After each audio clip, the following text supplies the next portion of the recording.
Okay, so I'm going to do another knife video. I want to cover three of the classic brands, OPINEL, Case, and Buck, and give you my review on my small collection here. So I want to give you a little history lesson too, along with my feedback. So we have, first here is a Case Sodbuster Jr., which I've had for a few years. I believe this is the chrome vanadium metal. When I've looked these up recently, they are made out of stainless. It's a beautiful knife, brass bolsters. Some quick history on it. Case, based out of Bradford, PA, began in 1889 when four brothers began fashioning knives and selling them along a wagon trail in upstate New York. Today, Case is owned by Zippo Manufacturing, the makers of the famous Zippo lighters, which is also based in Bradford, PA.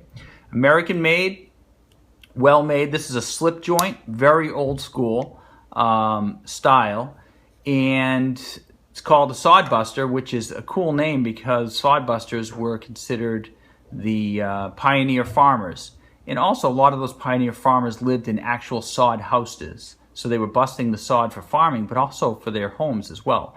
So Case Sodbuster Jr., flat ground, really classy blade. I had a little bit of a hard time with the chrome vanadium sharpening. I'm not sure if other people have had that. I have two Case knives, but I'd be interested in seeing your feedback. So, moving on to the French. Now, I love American-made knives, but you have to give respect for OPINEL. Just an absolute classic. Joseph OPINEL began making knives in 1890 in Savoy, France, as a simple working man's or peasant knife. In 1897, he made a series of numbered knives from 1 to 12. This is a 6. In 1985, Victoria Albert Museum in London selected the OPINEL as part of an exhibit celebrating the 100 most beautiful products in the world, featuring OPINEL alongside Porsche's 911 and the Rolex watch. So I love this knife. They come razor sharp. This is a carbon blade. And this locking mechanism was invented by OPINEL's son in 1955, and I think they perfected it in like 2000. So I got a number 6 because it's the smallest knife you can buy with this locking mechanism. And the blade is in pretty rough shape, but it's a carbon blade. I've actually thrown sparks off of it. I don't know if I can... Yeah, not very well, but you can throw some sparks off that. And my uncle just got back from Switzerland and bought me this one. It says inox on it, which is a form of stainless steel. I'm not sure which number this is. It has a serial number on it and everything. It's beautiful. I haven't really used it yet. But just an absolute beautifully... I love wooden handle knives too. It's just so old school. And I love the history of this. How it goes back to the 1800s. Just absolutely beautiful. Now, finally, moving on. Buck. This is my 112. Buck, a young Kansas blacksmith apprentice named Hoyt Buck, was looking for a better way to temper steel so it would hold an edge longer. His unique approach produced the first Buck knife in 1902. Hoyt made each knife by hand using worn-out file blades as raw material. In 1945, Hoyt and his eldest son, Al, set up shop as H.H. Buck & Son.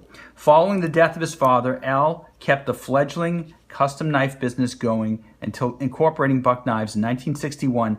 Al revolutionized the knife industry in 1964 with the Model 110 Folding Hunter, which is close to the 112. I have another video where I've talked about the 112. I just like the curves on it better than the 110. And this is my daily carry. It's a 55. And I'm sorry that these knives are in kind of tough shape, but again, American made, very good quality, heirloom quality, all of these are. What I love about Buck, and I did this in another video, is they come with a warranty, but on the back of the warranty, they quote John 3:16 and talk about their God being the senior partner in their company and how important their faith is. And I just love companies that will wear their faith on their sleeve because in today's PC culture, it's not really a popular thing to do, and it can actually lead to some forms of persecution. So, just some classic knives and my thoughts on them. I am a total dork when it comes to knife videos, so I thought I would throw one out there for my fellow pocket knife enthusiasts. Let me know what you think. Let me know what your favorite is. I'd probably lean towards the Bucks being my favorite out of the three.